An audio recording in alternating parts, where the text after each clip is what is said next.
All right, let's talk about something that I think a lot of us have felt.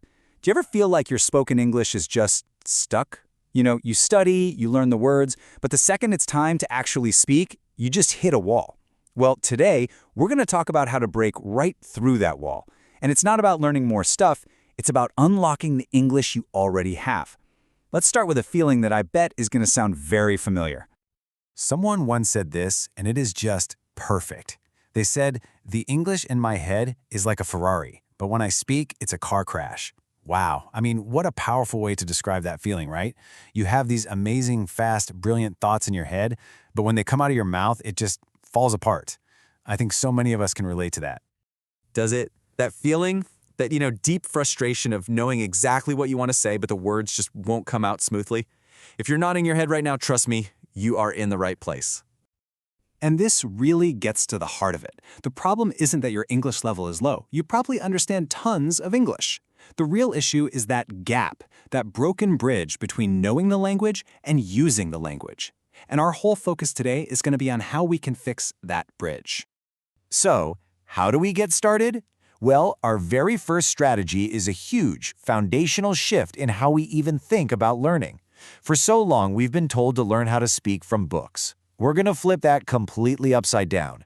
We're going to learn to speak by listening. Now, I know it sounds almost too simple, but stick with me here because this is a total game changer. Just think about this for a second. As humans, we've been speaking for over 10,000 years. It's how we connect, how we build things. Writing, that's way newer, only about 5,000 years old. And it was only invented to record what people were already saying. So speaking is the original, and writing is just the copy. Doesn't it seem kind of backward to try and learn the original thing by studying the copy? We need to go back to the source, to sound. And when you do this, the benefits are huge. When you learn by listening, you're absorbing the language how it's actually used by real people. You start to pick up the natural flow, the rhythm, the right pronunciation, all the stuff that textbooks just can't teach you. And you know the best part? The entire world is your textbook. Podcasts, interviews, YouTube videos, it's all out there, and most of it is completely free. Okay, so listening is our input, but how do we turn that into output? How do we actually start speaking? Well, that brings us to our second big strategy, active practice. And the goal here is not just to know a word, it's to automate it, so it comes out of your mouth without you even having to think about it. Automate is the key word. Think about it like driving a car. Remember when you were first learning, you had to consciously think about every little thing, the gas, the brake, checking the mirror, the steering wheel. But now, you probably just get in the car and drive. It's on autopilot. That's exactly what we want to do with our English vocabulary. Make it so automatic that the words just flow. So here's a really practical technique for this. It's called repeat and juggle. It's super simple, just 3 steps. First, you listen to a phrase from a native speaker. Step 2, you repeat it. You try to sound exactly like them, mimic their intonation. But here's where the magic happens in step 3. You juggle it. You change just one thing. So if you hear, "I'm going to the store," you could say, "He's going to the store," or "I'm going to the library." That tiny change moves you from just being a parrot to actually creating language. Now we can build on that idea with something I call the easy to hard method. You start really small, just imitating short, simple phrases. "Good morning. How are you?" Once you're comfortable there, you go bigger. You try to repeat an entire sentence or a whole idea. But the final level, the real workout for your brain, is retelling. You listen to a short story or maybe a 1-minute explanation of something. You hit pause, and then you try to tell that same story in your own words. This is an incredible exercise for training your brain to organize and express ideas.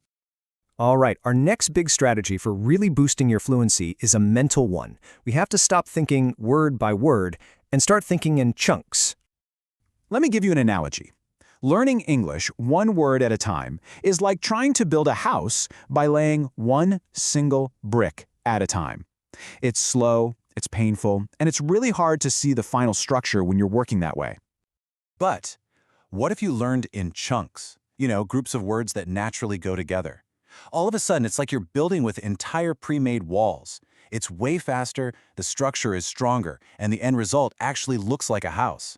It's the same with your speaking. It becomes quicker, more solid, and it just sounds a lot more natural. So what exactly are these chunks? Well, they can be all sorts of things. They can be simple collocations, words that are just best friends, like heavy rain or online shopping. They can be idioms, like kick the bucket. Or they can be these super useful filler phrases, like on top of that.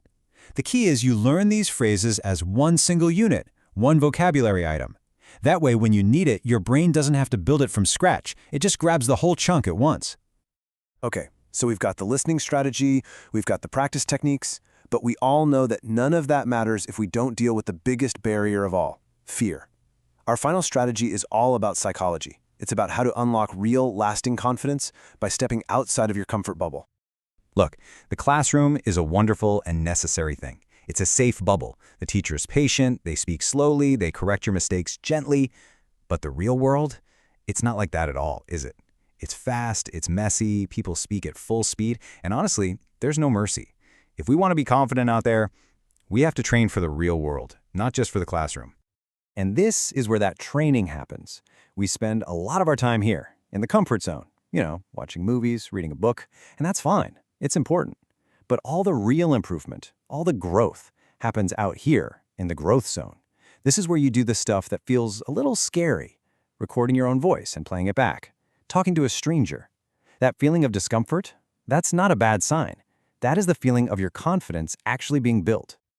And this might be the most important thing to understand about confidence. The goal is not to eliminate your nerves. That's impossible. Even the best public speakers in the world get nervous. No, the real goal is to get used to performing while you're nervous. It's about building up so much experience in that uncomfortable zone that the fear just doesn't control you anymore.